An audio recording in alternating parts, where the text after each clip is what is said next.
कई बार हम जानबूझकर किसी के बहकावे में आकर गलत काम कर देते हैं, जिसका पछतावा हमें बाद में होता है। आज इस बहुमूल्य कहानी से हम जानेंगे कि जीवन में गलत काम को करने से कैसे बचें, क्योंकि आज जो हम करते हैं उसी का परिणाम हमें भविष्य में देखने को मिलता है। और यह आपने अपने आसपास के जीवन में भी देखा होगा कि कोई भी व्यक्ति गलत काम करता है तो उसका नतीजा भी गलत ही होता है। नारायण पंडित अपने समय के विद्वान में से सबसे अधिक विद्वान और पूजनीय थे। नगर के बाहर जंगल में उन्होंने अपना आश्रम बना रखा था। उसमें दूर दूर से विद्यार्थी पढ़ने आते थे। पंडित जी के आश्रम में किसी प्रकार का भेदभाव या ऊंच नीच नहीं होती थी। राजा का बेटा हो या रंग का, सभी का समान रूप से शिक्षा दीक्षा दी जाती थी। पंडित जी के एक ही पुत्री थी जो तेजी से युवावस्था की ओर बढ़ रही थी। पंडित जी चाहते थे जल्दी से जल्दी योग्य वर ढूंढकर उसका विवाह कर दे और इस फर्ज से मुक्त हो जाए। उनकी बेटी बड़ी सुशील और बुद्धिमान थी।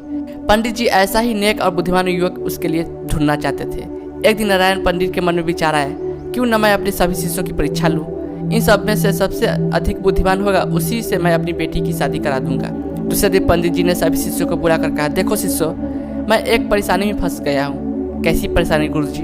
धर्मसेन नामक युवक पूछा। बात दरअसल ऐसी है कि मेरी बेटी विवाह के योग्य हो गई है और आज तक उसके विवाह के लिए मैंने कुछ भी बचा कर नहीं रखा। अब शीघ्र ही मुझे उसका विवाह करना है, जिसके लिए वस्त्र और आभूषण चाहिए।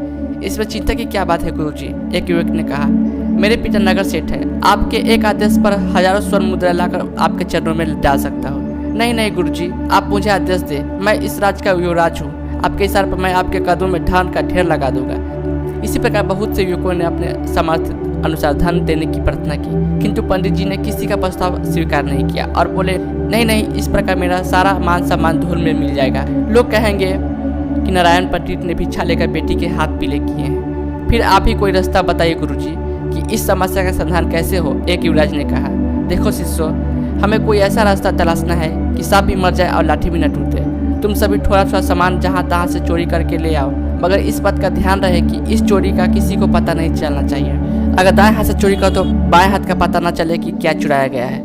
यह चोरी एकदम गुप्त होनी चाहिए। इस प्रकार तुम्हारे गुरु की लाज बच सकती है। आप चिंता न करें गुरुदेव। सभी शिष्यों ने एक साथ कहा, हम ऐसा ही करेंगे। इस प्रकार सभी शिष्य अपने अपने प्रयासों में लग गए। जो भी शिष्य कोई वस्त्र आभूषण चुरा कर लाता वह चुपचाप पंडित जी को दे देता। कुछ ही दिनों में गुरु जी के पास ढेरों चीजें एकत्रित हो गई। हर शिष्य द्वारा चुरा कर लाई गई वस्तु पंडित जी ने अलग अलग रख गए थे। कुछ दिन गुजर जाने के बाद पंडित जी ने देखा कि लगभग सभी शिष्य कोई न कोई चीज चुरा कर ले आए हैं, मगर धर्मसेन नामक युवक आज तक कोई भी चीज नहीं लाया।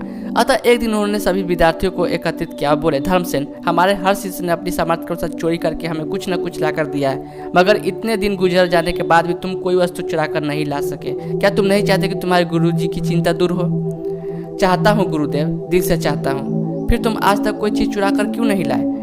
कैसे चुरा कर आता गुरुदेव? आपकी आज्ञा ही ऐसी थी जिससे मुझे बार बार चोरी करने से रोका। क्या मतलब? नारायण पंडित पैनी नजरों से उसकी ओर देखने लगे। अन्य शिष्यों ने भी चौंककर उसकी ओर देखा कि गुरुजी ने स्वयं चोरी करके लाने को कहा था। फिर यह किस आज्ञा की बात कर रहा है? गुरुजी, धर्मसेन ने कहा, आपने ही तो कहा था कि चोरी करके लाना है, लेकिन इस चोरी का किसी को पता न चले, यहाँ तक कि दायां हाथ से चोरी करे बाएं हाथ को भी पता न चले। हाँ कहा था, मगर इसमें क्या परेशानी थी? गुरुदेव, आपने ही तो हमें यह सबक सिखाया कि ईश्वर सब कुछ देते हैं, फिर मैं ईश्वर से इस चोरी का गुप्त कैसे रख सकता था? बस यही कारण है मैं आज तक कुछ भी चुरा कर नहीं ला सका। धन्य हो तुम, धन्य हो बेटे। नारायण पंडित ने शाबाशी से उसकी पीठ ठोककर सभी छात्रों के सामने उसे सीने से लगा लिया और बोले, तुम मेरे सच्चे शिष्य हो। फिर अन्य शिष्यों से मुखातिब होकर बोले, देखो शिष्यों, मुझे इस बात की खुशी कि तुम सब मेरे आज्ञाकारी शिष्य हो और तुम सब ने मेरी आज्ञा का पालन किया। मगर मेरे बच्चों, आज मैं तुम्हें एक शिक्षा और देता हूँ। यदि माँ बाप, भाई बहन, यहाँ तक कि यदि गुरु भी किसी गलत कार्य को करने के लिए कहे तो जीवन में कोई गलत कार्य नहीं करना। तुम लोगों की बुद्धि परीक्षा और अपनी पुत्री के लिए योग्य वर ढूंढने हेतु ही मैंने यह सब नाटक किया था।